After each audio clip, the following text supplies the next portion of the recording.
කෝටි 35ක් දවසකට වියදම් කරොත් සල්ලි වියදම් කරන්න අවුරුදු 2500කට වඩා යනවා. අවුරුදු 2000 ගාණක් විතර යනවා මේ සල්ලි ටික ඉවරයක් කරන්න. කියන්නේ ඩොලර් බිලියන වලින් ගත්තත් ඉවරයක් කරන්න. ඒක සාමාන්‍ය විදිහට ගත්තොත් දවසකට ලක්ෂ 35ක් ඔයා වියදම් කරලා හිතන්නකෝ. නෑ දවසකට කෝටි 35ක් හරිද?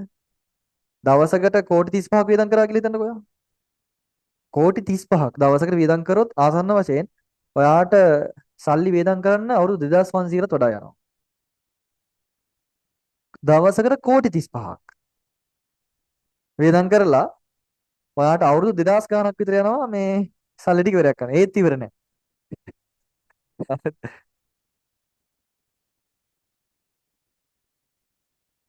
ඒ කියන්නේ රුපියල් 35000 වගේ ඩොලර් 100ක් කියන්නේ 35000ක්නේ.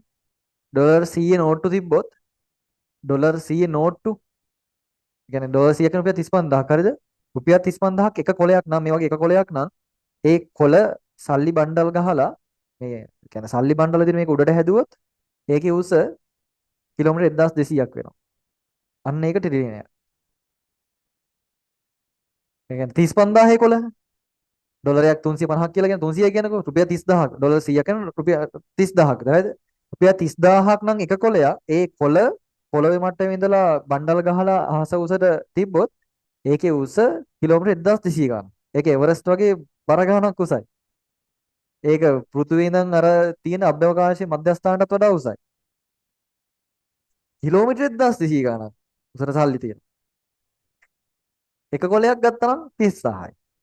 ඒ වගේ කොල හරි. එතකොට ට්‍රිලියන ගැන හිතා ගන්න බෑනේ. ඉතින් ગેප් එක හිතන්නකෝ. පළවෙනියගේ ට්‍රිලියනයකුත් නෙමෙයි. පොරගේ තියෙන සල්ලි වලින් ට්‍රිලියනෙම අයින් කරා කියන්නකෝ. ඒත් පොර කෝටි මේ ළඟ ලෝකේ තියෙන පළවෙනි වැඩිම සල්ලි මිනිස්සයා. ඇයි ඒ? 1.3ක් තියෙනවා ට්‍රිලියන. දෙවෙනියාගේ තියෙන්නේ බිලියන 300යි. එතකොට පොරගේ තියෙනවා ට්‍රිලියන 1.3. ඒත් පොර පළවෙනියා.